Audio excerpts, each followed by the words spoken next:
Question number 206 क्या है question?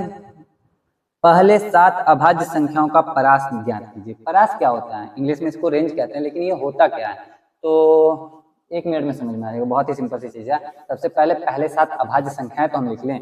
तो पहली संख्या तो होगी हमारी 2, दूसरी संख्या 3, फिर 5, फिर 7, फिर 11, 13, 17, 19। कितनी हो गई? 1 2 3 4 5 6 7। ये हो गई पहली 7 संख्या हमारी।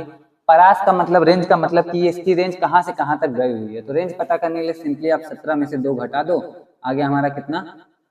15। तो इसका जो परास होगा, जो रेंज होगा वो 15 होगा। आसान था ना एकदम। कितना है देखो, 15 ऑप्शन में है हमारे। तो 15 जो है हमारे ऑप्शन ए में है, तो ऑप्शन ए हमारा करेक्ट आंसर हो गया। तो 1 मिनट से भी पहले ये क्वेश्चन जब सॉल्व हो चुका है, तो दूसरा क्वेश्चन भी इसी वीडियो में देख लेते हैं हम लोग। तो दूसरा क्वेश्चन जो है, क्वेश्चन नंबर होगा 207 हमारा। और वो क्वेश्चन क्या है? 100 और 200 के बीच में कितने पूर्ण वर्ग हैं? 100 और 200 के बीच में कितने पूर्ण वर्ग हैं?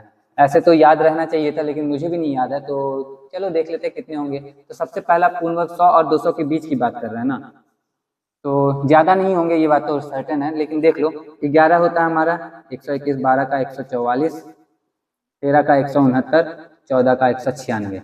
तो ये 4 संख्याएं हैं हमारे पास में जो पूर्ण वर्ग हैं। 15 का फिर 225 हो जाता है, तो ज्यादा हो जाएगा। और 10 का जो है 100 रहता है, तो 100 और 200 के बीच में बोला गया है, तो जाहिर सी बात है 100 200 के बीच में नहीं आता है, 100 एकदम साइड में आ जाता है। तो हमारे पास 4 संख्याएं ऐसे हैं जो 100 200 के बीच में हैं और पूर्ण वर्ग हैं। तो इस क्वेश्चन का जो राइट आंसर होगा ऑप्शन बी 4 होगा। तो ये क्वेश्चन भी फटाफट से सॉल्व हो गया। 2 मिनट से पहले 2 क्वेश्चन सॉल्व हो गए हैं। तो अब हम आगे बढ़ते हैं, तीसरा क्वेश्चन भी देख ही लेते हैं क्या है हमारा। क्वेश्चन नंबर 208, यदि 2 संख्याओं का योगफल 13 है और उनके वर्गों का योगफल 97 है, तो उनका गुणनफल ज्ञात कीजिए। 2 संख्या है, देखो ये अच्छा क्वेश्चन है। लिखा a + b = 13 और a² + b² = 97। तो हमें a b पता करना है। a b उनका गुणनफल मतलब a b ही पता करना है ना। तो देखो हम कैसे पता करेंगे। a b = what? तो सबसे पहले a + b बराबर जो हमें दिया है, हम इधर 13 दिया हो, तो इसका वर्ग कर लेते हैं। तो वर्ग करते हैं तो हमें मिलता है a² + b² + 2ab = 13 का वर्ग यानी कि 169। a² + b² का वैल्यू 97 दिया है, यानी कि 97 + 2ab = 169। तो 2ab जो है वो बराबर हो जाएगा 169 - 97 के। 9 में से 7 गया 2 और 16 में से 9 गया 7।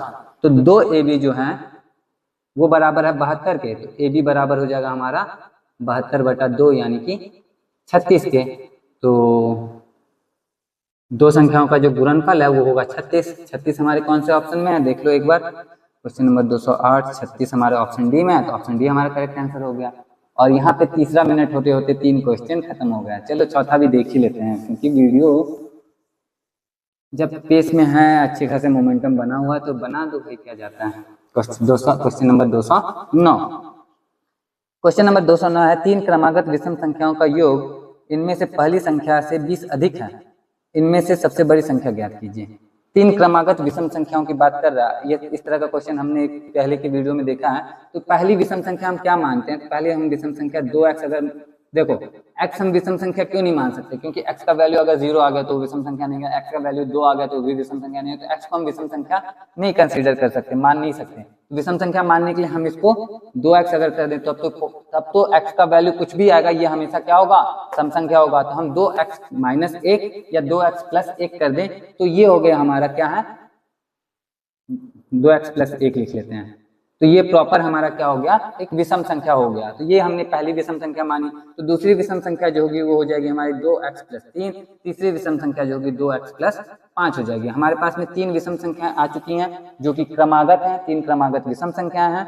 और बोला गया है कि इन विषम संख्याओं का जो योग है, इनका योग कर लेते हैं कितना आएगा। तो इनका योग हो जाएगा 2x 2x 2x यानी कि 6x + 1 3 1 5 3 1 4 5 9। तो 6x + 9, ये तीनों का जो योगफल है वो 6x + 9 है। और बोला गया है कि 3 क्रमागत विषम संख्याओं का योग, 3 क्रमागत विषम संख्याओं का योग पहली संख्या से 20 अधिक है। वो पहली संख्या से 20 अधिक है, यानी पहली संख्या में 20 जोड़ेंगे तो ये इसके बराबर आ जाएगा। तो इनमें से सबसे बड़ी संख्या ज्ञात करें। तो अब देखो, ये जब इक्वेशन हमारे सामने है, इसमें से हम x की वैल्यू तो निकाल ही सकते हैं, और x की वैल्यू निकाल के अगर हम इसमें रख देंगे तो सबसे बड़ी संख्या हमें मिल जाएगी। तो चलो x की वैल्यू निकालने की कोशिश करते हैं हम। 2x और 1 उधर चला जाएगा, जब हमारा 1 को क्यों उधर भेज रहे हैं, 9 को इधर कर लेते हैं। तो हमारे पास जो बन रहा है वो है 6x माइनस 2x बराबर 21 माइनस 9। 4x बराबर 21 में से 9 घटा लो भाई, कितना आ जाएगा 12। तो x बराबर हो गया हमारा 12/4 यानी कि 3। x का वैल्यू 3 आ गया। अब हमें क्या है, सबसे बड़ी संख्या पता करना है। 3 रखो x की जगह, 3 दूना 6 5 11। अगर मान लो बीच वाली संख्या पूछा जाता तो 3 दूनी 6 3 9, और ये क्या बिना कैलकुलेट किए क्रमागत विषम संख्या है ना, तो 11 है 9 है, तो ये क्या होगा 7 होगा। तो कैलकुलेट करने की भी जरूरत नहीं है। खैर हमारा तो आंसर आ ही गया है।